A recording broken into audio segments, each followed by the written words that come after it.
Hello everyone, today we're taking a look at the RadioKing TX18S. So we've seen one or more manufacturers using this same essential shell, and really they're iteration kind of one-upping each other, which is good for us because we have choices. We can shop prices against one another, we can shop construction against one another. This version has the Hall sensor gimbals in it, and I see that it comes in around $120. I've been using this form factor as my daily driver, and as far as the shape and the configuration, it's a little bit tall for me. I spent many years flying with the X-Lite, the FrSky X-Lite, which is a much smaller radio, but I have been slowly transitioning everything that I fly over to something similar to this. It's not this particular one because I just got it, of course. So the Hall sensor gimbals, those are nice gimbals. I don't have any complaints there. These are the same sticks that we've seen on other form factors. You can raise and lower the throw on those as well. We have a unique feature in that we have a right and left hand power button, which is kind of funny, and I'll show that to you here in a minute. We'll need to do that quickly before I get fingerprints all over the screen. Speaking of the screen, this is an IPS touchscreen display. Of course, I think we're still waiting on an OpenTX update to enable that feature. So out of the box, touchscreen isn't functional, but the resolution that it runs at is 480 by 272. We have the metal roller bar, which has been an improvement we've seen in the form factor as well. This one has a larger speaker. We also have a couple different LEDs, but let's turn it on before I get my fingerprints all over there. So we're going to use the right hand button. I've got the volume reduced. It's not a high quality audio speaker that you're going to find in this. And then we're going to turn it off. I'm just going to kind of prove the right and left hand buttons.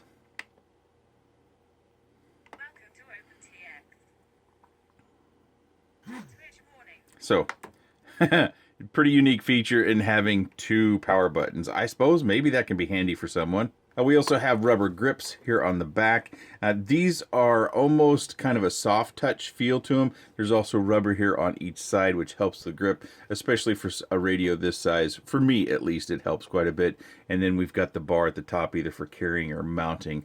As far as switches goes, it's typical what you find here. I believe they're all 3-position switches across the front. We have a momentary switch right over here, so that one doesn't click into place. You have to press and hold it up, which is good for arming. You can use this switch and then another switch to enable your arming, kind of a double safety feature. The pots on the top here, they have a little better center point than we've seen on other form factors. They're nice and smooth. I'm not certain if these knobs are actually metal or not. It's hard to tell. Let me grab a magnet. So these are magnets. It doesn't seem to be sticking to it. That doesn't definitively say whether it's metal or not. See, even these, which are, it sucks down to the nuts, but not the switch. So one test, but can't be definitive about that. All the buttons are clicky, seem to work fine out of the box. I took the red shifters Zero Grav out to the yard, and I flew it around for a series of packs to kind of get a feel for the radio, make sure things work as I expected, and get an idea. Now, I promote pretty much all of these that have a multi-protocol module in them because FrSky seems to want to mainly lock out any use of D8 mode. So when you do fly an all-in-one board like this, which has a built-in receiver, you need D8 mode, and FrSky seems to want to do away with that. So that means a lot of whoops, a lot of all-in-one boards like this, the receivers inside are not compatible, and I've seen many people having binding issues with newer radios and D8 mode. By the way, the Emax products also use D8 mode as far as their micros go, so I think it's an issue. I think it's a poor move by FrSky. So if you're looking at radios, I think you should definitely look at this one and others on the market that are just like it. Do your comparison, do your shopping, and choose something with a multi-protocol module. The multi-protocol module inside, it's got a 4-in-1, will allow you to move, if you want to move, from FlySky to FrSky, or from FrSky to DSMX, or from whatever protocol you're flying, and you can bind a lot of other protocols that even aren't all that commonplace necessarily in FPV. Maybe you have a plane that's got a kind of a quirky receiver. It's very likely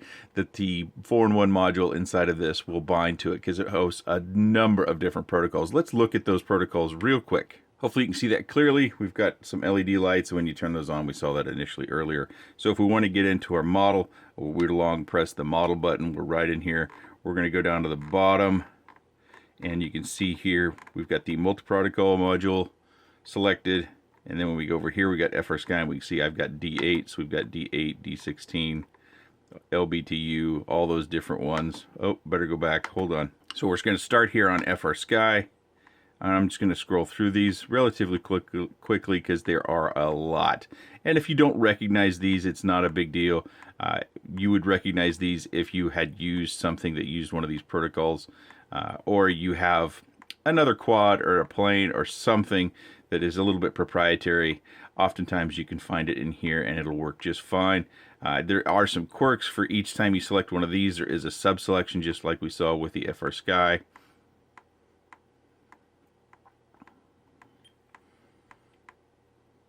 And that's the end of the list. Let me scroll all the way back to FR Sky here. All this on the initial panel, this is all traditional OpenTX stuff. This isn't specific to this radio. You'll find it on a lot of different things. So I don't think going through all the features of this panel is useful for most people. Look for OpenTX tutorials. There's also a huge forum on OpenTX, and you can find all sorts of documentation about OpenTX. I'm going to power this off, and we're going to take a look at the battery bay.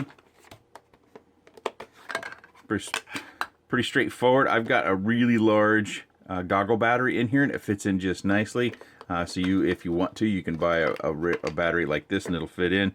You can see we're running off a balance lead, and we've got the SD card, which does come with it inside. It does come with a battery tray that you can run 18650s on, and again, this does charge via USB-C. It also comes with a USB-C cable, a branded lantern with a nice blue lettering on it, this sticky foam pad, which I'm not sure what to do with. These rubber grips do remove if you would want to do so. They don't take too much. You can see we've got a backing to those on the housing. They just kind of clip into those little slots, and then you push them down. They seem to stay in just fine. You've got additional bay here for another module. Say you wanted to use a crossfire with it, which you could do.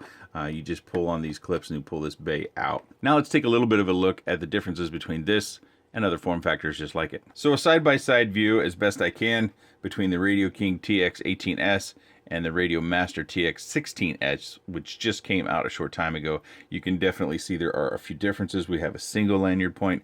This has a multi-lanyard point, so for balance purposes, you can adjust this back and forth if you're someone that uses a lanyard. You can see where this has a smaller speaker grill than this one as well. And then there's some other slight differences, such as the buttons. We already talked about the left and the right hand power buttons over here up top of the radio. There really is only the difference in we have a couple extra LEDs on the 18S. You can see that they're not here on this one. The printing is different, of course. So we have kind of a silver print on the Radiomaster, and it's still all black. I don't find that I have any trouble seeing the all black or the imprinted directly into the mold. I don't have an issue with that. Something to note is the Radiomaster, the antenna over here is not removable as far as straight from. You could probably get inside and replace the antenna, of course, but this one does unscrew. So if you wanted to use a different antenna, we just have an SMA connector there. So that's pretty standard in the hobby. So if you wanted a new antenna, not a problem. Also, the bar on the back, they've added this little plastic piece back here to the bar on the Radiomaster. I'm not sure what function or use that has, but that is added. You can, of course, it's got screws in the back, so if you wanted to remove that, you could. The bays and the everything is the same. I don't find... This is a smoother, rubberized texture. This has more... It just feels more harsh. You can see my fingernail makes a line in this one. This one seems softer than this one does. So that's another difference there as well. As far as these sliders here on the side, I think it's been noted previously that they don't really hold in place very well. They move fairly easily, and they feel the same on both radios to me. So if that's a feature that you're looking for, this to stick a little bit more than you've heard about or experienced, these seem to be the same. Another difference is you can see where we have our charging port on the bottom of this radio. That's also for your USB access if you were to want to use a simulator. And our SD card and our connection points are on the bottom of this radio, which may or may not be something you enjoy. This, of course, is the Radiomaster version. On the RadioKing version, not on the bottom.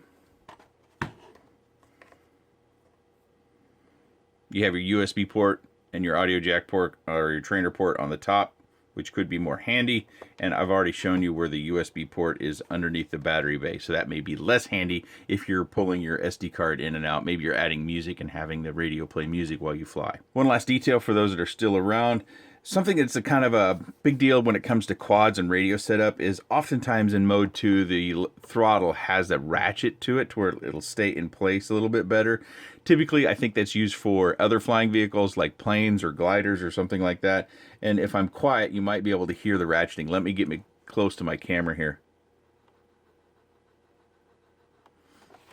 So I already opened a case on this one and I loosened that ratchet, but on this one, there's no ratcheting. So if you are someone who doesn't want to open your radio and you don't want that ratcheting on your throttle,